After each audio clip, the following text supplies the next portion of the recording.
اللہ کے رسول صلی اللہ علیہ وسلم کا فرمان ہے، صحابی کلہم عدول، صحابی کالنجوم، یہ حضور صلی اللہ علیہ وسلم کے الفاظ ہیں۔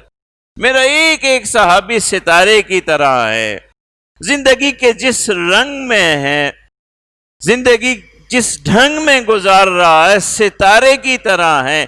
فَبِمَقْتَدَيْتُمْ اِهْتَدَيْتُمْ، تم کسی ایک صحابی کا بھی ہاتھ تھام لو، انگلی تھام لو، دامن پکڑ لو اور اس کے نقش قدم پر چلتے رہو، ہدایت پا لو گے، اللہ کو راضی کر لو گے۔ سارے کے سارے میرے صحابی ایسے ہی ہیں۔ ان میں سے حضرت عثمان تو بڑی جلیل القدر صحابی، اللہ نے ہر فضیلت سے نوازا، ہر فضیلت سے۔ سرداران قریش کے قبیلے سے ہیں، بنو امیہ، ابو سفیان کے چچا زاد بھائی کے بیٹے ہیں۔ ابتدائی دور میں کہ ابھی نبوت کے ابتدائی 2-3 سال ہی حضور صلی اللہ علیہ وسلم نے دعوت شروع کی ہے، حضرت ابو بکر رضی اللہ تعالی عنہ کی دعوت پر ابتدائی دور میں اسلام لے آتے ہیں، ابتدائی مسلمان ہونے والے لوگوں میں ہیں۔ مسلمان ہو گئے، مسلمان ہوتے ہی اس دور میں اور حضور صلی اللہ علیہ وسلم کے زمانے میں مسلمان ہونے کا مطلب یہ نہیں کہ آپ صرف کلمہ پڑھ لیں اور آپ نے ایک مذہب اختیار کر لیا، اس کا مطلب یہ ہے کہ آپ نے اپنا سارا کچھ اللہ کے رسول کے ہاتھ میں دے دیا۔ یہ ہوتا تھا اسلام لانے کا مطلب۔ اسلام لے آئے، اللہ تبارک و تعالی نے ساری فضیلتیں جمع فرمائی، ساری فضیلتیں۔ اسلام میں آپ کو معلوم ہے اولین مسلمانوں کا ایک مرتبہ ہے، اس میں بھی شامل ہے، بالکل اولین مسلمانوں کی جماعت میں ہیں۔ اس کے بعد مہاجرین مسلمانوں کا ایک رتبہ ہے، جن صحابہ نے ہجرت کی، ایک ایک نہیں 2 مرتبہ ہجرت کی۔ حبشہ بھی ہجرت کے لیے تشریف لے گئے، پھر مدینہ کی بھی ہجرت کی، اللہ نے یہ فضیلت بھی نوازی۔ پھر اس کے بعد آپ کو علم ہے کہ جب اللہ کے رسول صلی اللہ علیہ وسلم مدینہ منورہ سے عمرے کے لیے تشریف لائے تو بیعت رضوان ہوئی تھی، کہ جب یہ خبر ہو گئی اللہ کے رسول صلی اللہ علیہ وسلم کو کہ مشرکین مکہ اب ہم پہ حملہ کرنا چاہتے ہیں، تو ایک درخت کے نیچے اللہ کے رسول نے بیعت کی تھی، وہ بیعت کو بیعت رضوان کہتے ہیں، جس کے بارے میں اللہ نے قرآن مجید میں فرمایا لَقَدْ رَضِيَ اللَّهُ عَنِ الْمُؤْمِنِينَ إِذْ يُبَايِعُونَكَ تَحْتَ الشَّجَرَةِ، وہ مسلمان، وہ صحابہ جنہوں نے اللہ کے رسول کے ہاتھ پر بیعت کی تحت الشجرہ، درخت کے نیچے، اللہ ان سب سے راضی ہو گیا، سب سے راضی۔ یہ بڑا مقام تھا، بیعت رضوان میں شریک صحابہ۔ حضرت عثمان کی قسمت دیکھیے کہ اس بیعت رضوان میں کس شان سے شریک ہیں، کس شان ہے کہ سارے صحابہ کی جب بیعت ہو گئی تو اللہ کے رسول صلی اللہ علیہ وسلم نے فرمایا، ترمذی شریف کی حدیث ہے کہ العثمان فی حاجت اللہ ورسولہ، اللہ کے رسول نے سفارتکار بنا کے بھیجا تھا قریش مکہ کے طرف، اور بیعت کے وقت موجود نہیں تھے، تو اللہ کے رسول فرما رہے ہیں العثمان فی حاجت اللہ ورسولہ، اللہ اور اس کے رسول کے کام میں مشغول ہیں، تو لہٰذا وہ اس بیعت سے غائب نہیں ہے، اس کے ثمرات سے غائب نہیں ہے، اللہ کا نبی خود ان کی طرف سے بیعت کرتا ہے۔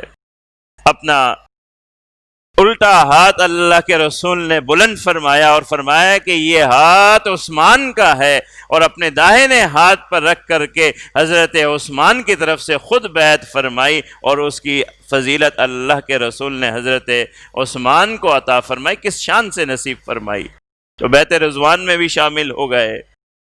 پھر اس کے بعد ہجرت حبشہ ہوئی، پھر اللہ کے رسول نے اپنی بیٹی حضرت رقیہ کا نکاح دے دیا، داماد ہو گئے، رشتہ دار بھی تھے، جو حضرت عثمان رضی اللہ تعالی عنہ کی والدہ تھیں، وہ حضور صلی اللہ علیہ وسلم کی پھپھی ذات تھیں، رشتہ داری بھی تھی۔ پھر حضرت رقیہ کو نکاح میں دے دیا، داماد بھی ہو گئے اور مدینہ منورہ آ گئے۔ 2 مرتبہ ہجرت کر کے حبشہ بھی ہجرت کی، پھر مدینہ کی ہجرت کی۔ اب مدینہ میں موجود ہیں، بڑے تاجر ہیں۔ مدینہ کے اندر سب سے پہلا موقع آیا کہ وہاں کے مسلمانوں کو پانی کی تنگی ہو گئی، پانی کی تنگی ہو گئی، پانی نہیں ہے، کنویں ہیں مگر لوگوں کی ملکیت میں ہیں۔ بئر روما ایک کنواں ہے جہاں سے مسلمان پانی بھر کے لاتے ہیں صحابی رسول، اور وہ کنواں ایک یہودی کی ملکیت میں ہے اور وہ قیمتاً پانی دیتا ہے سب کو، اور مسلمانوں کو اور صحابہ کو قیمت بڑھا کے دیتا ہے، پریشان کرتا ہے۔ پریشان ہو گئے، اللہ کے رسول صلی اللہ علیہ وسلم بھی پریشان، صحابہ بھی پریشان۔ حضرت عثمان رضی اللہ تعالیٰ عنہ آگے بڑھتے ہیں اور اس کنویں کو خرید کے، محدثین فرماتے ہیں 20,000 درہم میں اس کنویں کو خرید کر کے مسلمانوں کے لیے وقف کر دیتے ہیں۔ اللہ اکبر۔ ایک اور موقع آتا ہے، مسجد نبوی تنگ ہو گئی ہے، اب مسجد نبوی کو وسعت دینی ہے۔ اللہ کے رسول صلی اللہ علیہ وسلم اس تقاضے کو صحابہ کے سامنے رکھتے ہیں۔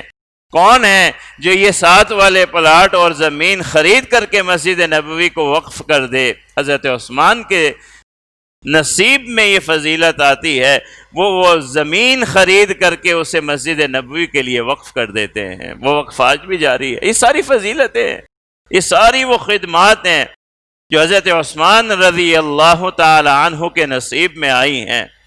اور پھر آگے بڑھتا ہے یہ رفاقت اللہ کے رسول صلی اللہ علیہ وسلم کی ساتھی ہونے کی، معاون ہونے کی، آگے بڑھتی ہے، یہاں تک کہ بدر آ جاتا ہے۔ بدر کے موقع پہ حضرت رقیہ بیمار ہیں، حضرت عثمان کو حکم فرماتے ہیں کہ آپ نے نہیں شریک ہونا بدر میں بلکہ تیمارداری کرنی ہے، لیکن اس کا یہ مطلب نہیں ہے کہ آپ اجر و ثواب سے محروم کر دیے جائیں گے۔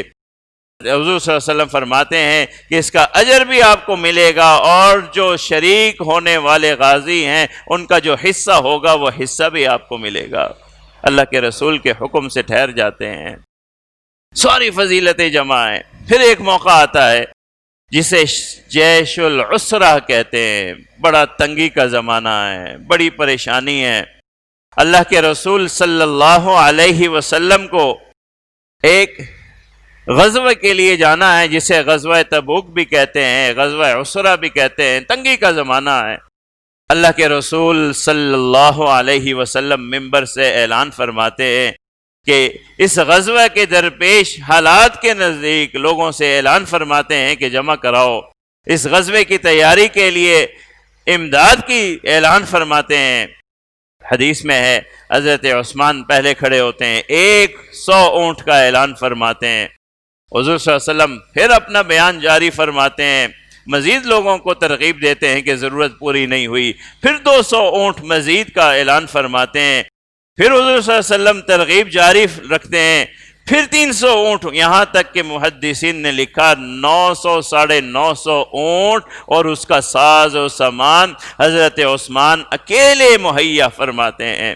اور اس کے علاوہ بھی کئی مال، سونا، دراہم، چاندی حضور کی خدمت میں پیش فرماتے ہیں، اور جب لے کر کے آئے تو حضور کی خوشی کا یہ عالم ہے کہ اس مال میں اللہ کے رسول یوں ہاتھ ڈالتے ہیں اور اسے یوں اچھالتے ہیں اور خوشی کا اظہار فرماتے ہیں، اور عجیب جملہ ارشاد فرماتے، فرمایا آج کے دن عثمان تیرا عمل ایسا بڑا ہے، اتنا قیمتی ہے، اللہ کو ایسا راضی کرنے والا عمل ہے کہ اس کے بعد تیرا کوئی ایسا عمل یا عیب تجھے نقصان نہیں پہنچا سکے گا، یہ اتنا مقبولیت والا عمل، ایسا اللہ کے یہاں قبول ہونے والا عمل ہے۔